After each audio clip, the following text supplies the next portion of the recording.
Hi everyone, in today's video we're going to be making a mask for my Viking axe that I recently just bought. That was in the last video I posted. I'm going to try and make it out of three or four basic parts.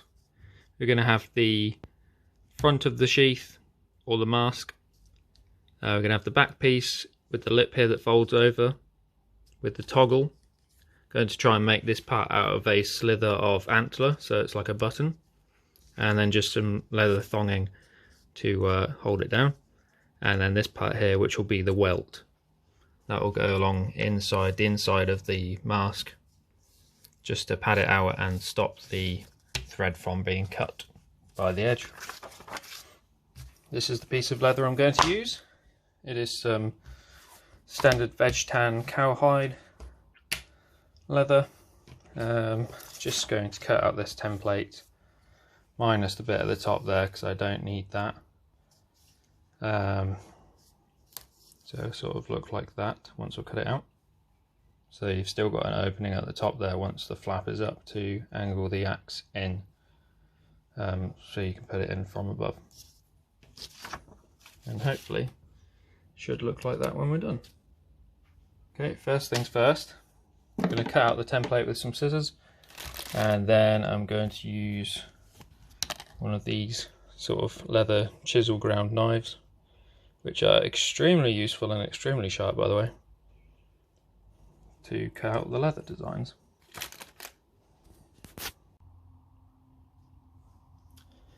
Okay, so I've actually had quite a long break in between those that one cut of the video. I got frustrated with this and left it for a good part of the day. I cut out the template, both of these, and then trimmed off a piece of the template to get the welt shape. So it will still end up looking like this, but I did the stupid thing of cutting out every single piece on the same side of leather. I should have flipped it over so the front part here was actually on the smooth side, facing the opposite direction. But it won't matter too much. It might add a bit of character to the sheath. I've used these pricking irons and a wooden hammer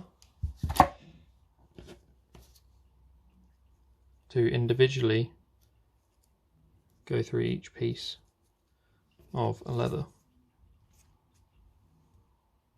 It will mean that the back of this mask is smooth and the front's rough, but that might just give it more character.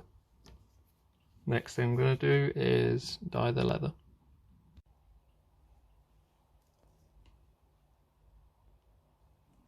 There we go, all the pieces have been dyed. This one started to have a bit of a red tint because I put some glue on the welt and tried to stick it together earlier. That was when I used the pricking iron and went through all three at once, and then the pricking iron got stuck, so that's not a good idea.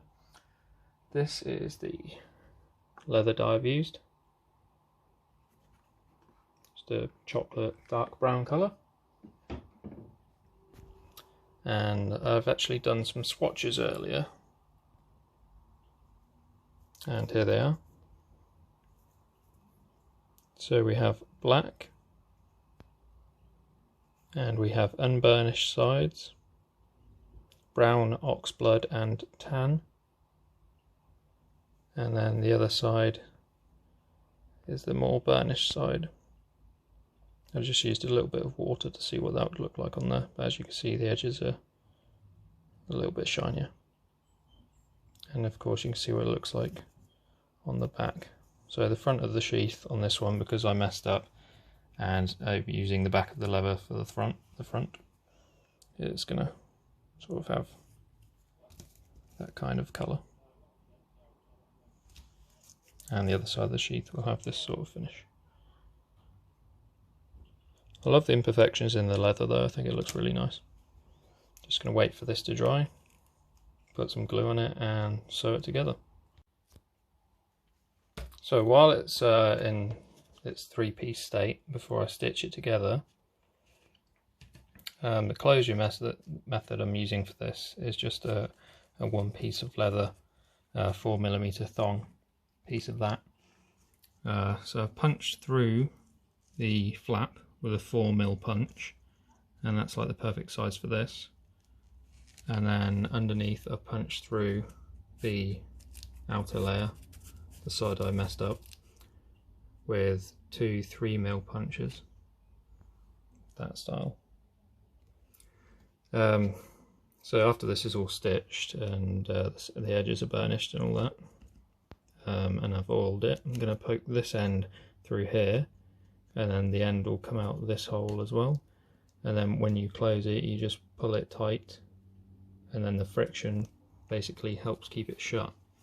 And then when you want to open it, you just retract some of the leather thong, and then you can open the sheath and use it. And just pull it down when you want it to close again. And hopefully this method should keep it shut. It's supposed to be a historically accurate method of closure. I've seen Blackheart Forge use it on YouTube, and he knows what he's talking about, so I believe him when he says it's historically accurate. But he just uses a toggle system with a bigger hole in the top, like a T-shaped piece that you move vertical and then like horizontal to close it. Okay, less talking, more stitching. So I've locked my thread into both needles, and I'm using this thread here. It's just all the stuff you can get on Amazon really. Most of this stuff is from Amazon. It comes pre-waxed, so I'm not going to wax this one. I haven't used a line tool to go around it to sort of sink the thread after it's stitched. But I think for this one, because I've messed up the front of the sheath anyway, I'm just going to go without. It's going to be more practical than for looks, but if it works, it works. Right, here we go. When I come back, this will be stitched.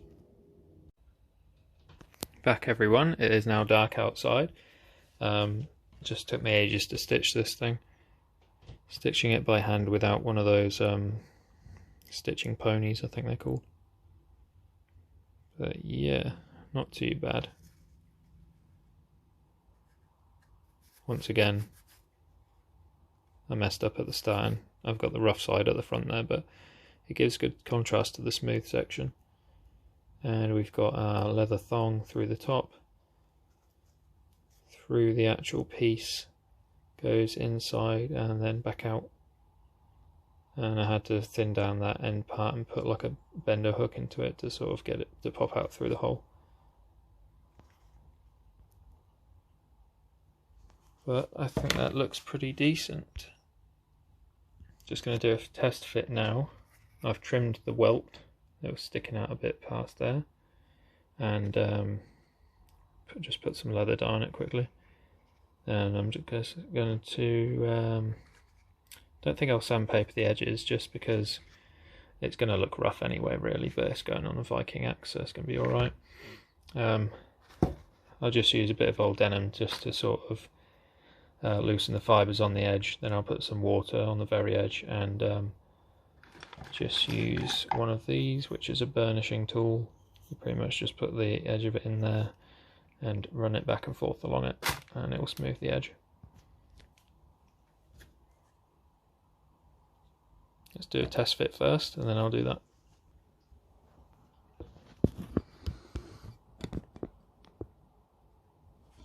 Let me just make sure this is in shot. Just about. Okay, so here's the axe in the sheath. You want to pull up on this cord. See if I can do this. It's going to be quite tight anyway. It's going to loosen up over time. Hopefully I can get this in with the leather thong that I've got in here. I might have to, you know, replace that in the future and put a smaller one in. There you go, that's pretty much it. So there's the space for the axe to go inside. pull some of that out of the way. As long as you have enough loose here so it can open to about there, it's fine. See if this fits. It's probably gonna have to fight it because obviously I've got that leather thong in the way, and if the axe doesn't push it over, the edge is going to catch it and sort of take it with it. So let's see if I put the bottom part in first, then open up this and slide it down. Solid. Close the flap, pull some of this through.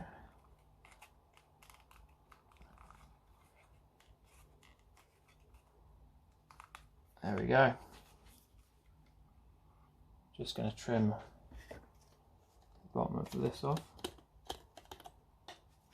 There goes the sheath for that. Let's see. Do it at a slight angle. There we are.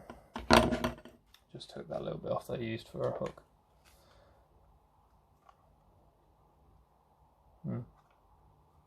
That's alright. That's sort of meant to hang like that anyway, it's just the design. So there we are.